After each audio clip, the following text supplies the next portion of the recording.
He's not cheating on her. Yeah, but how do you know that? When has Jack ever seemed like the type guy to do that? He hasn't. That's my point. What's your point? He's absolutely cheating on her. How many times can I say this? I've known him for years. Yeah, so have I, but that just... Let me finish. I've known him for years now. And over the course of their relationship, him and I have become friends. He's confided in me. I'm not saying he would tell me if he was, but he's not the type guy to do that. Yeah, but it's always the people you never expect who are the ones who turn around and stab you in the back. Okay, you're exaggerating just a bit, don't you think? Look, don't nitpick me, John. You know what I'm saying. Of course I know what you're saying, but I don't agree with you. You're being a little bit critical right now and looking for things that aren't there. Come on, can you honestly stand there and say you weren't picking up on the signs? I recall one or two things, but there's a perfectly reasonable explanation for them. Oh, yeah? Yeah.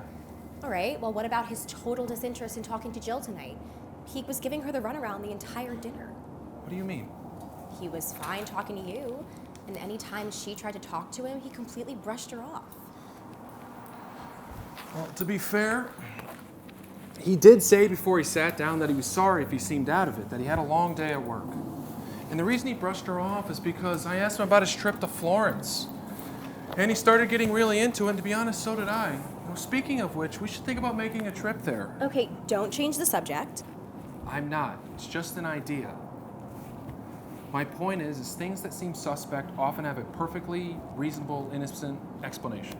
Fine, I'll give you that. But what about him checking his phone the whole night? Maybe he was checking his email or waiting on a response from a client. At 8:30 on a Friday night. It's within reason. Think about all the times I've had to stay late. It's not unfathomable. Speaking of which, I'm gonna be home much later on Wednesday, so don't wait up for me. He's not holding you back again, is he? No. He just wants to go over the presentation one more time before the board sees it. And I think there's some changes he wants to make, and he'd like my input, so... How much longer do you have to keep this up before he finally gives you the promotion? Who knows? All I know is the harder I work on this project, the more I invest in this company, the more he wants to see me succeed. Mitchell overheard him talking to Brandon the other day about the top earners for the company, and he mentioned me and said I'm a real asset to the company. So. Honey, that's great. Do what I can do. Since you're not going to be here Wednesday, how about Friday night I make you a special dinner? Your favorite? Oh, it has been a while since I've had lobster. But you don't have to do that, babe. I don't have the promotion yet. No buts. You've been working your ass off for these people for months now. You deserve some kind of compensation. Oh, you're the best. I know.